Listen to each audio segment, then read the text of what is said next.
Merhaba arkadaşlar tekrar. Bugün de yine sizinle karşı karşıyayız. Size basit bir tavşan yaptıracağım. Hadi başlayalım. Yine bir kare yapıyoruz. İlk şemamıza bakıyoruz ve karemize başlıyoruz.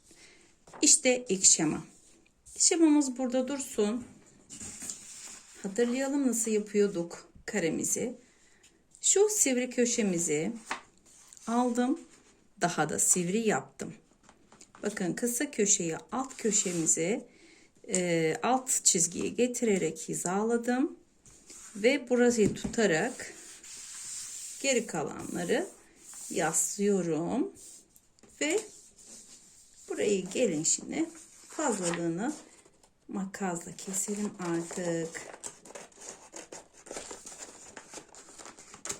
Bakın makasla kesiyoruz. Bu köşe bize lazım değil. Attık çöpe. Şimdi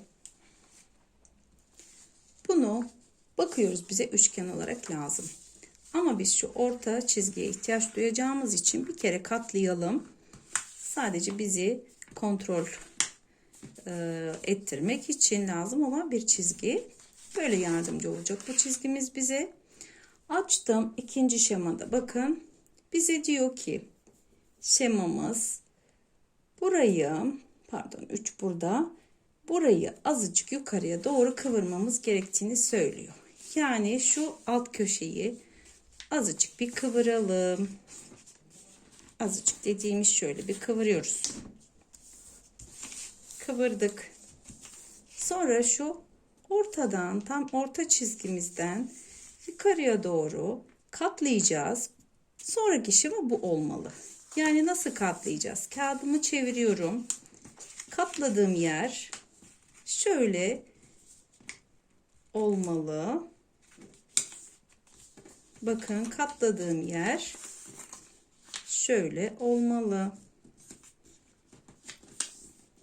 Şimdi katladım.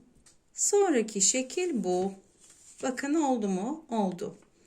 Şu işaret kağıdınızı tamamen çevirin diyor.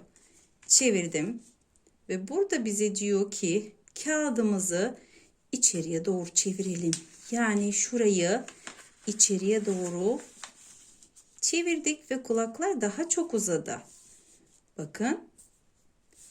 Ve sonraki aşamada alttan da azıcık kıvırmamızı istiyor. Yani şöyle bir kıvırma yapalım.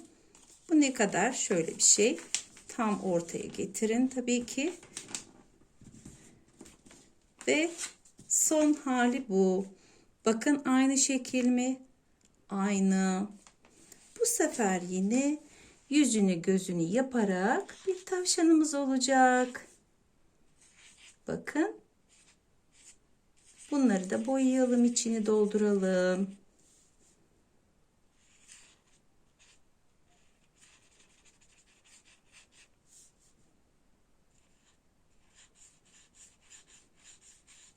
İşte hazır.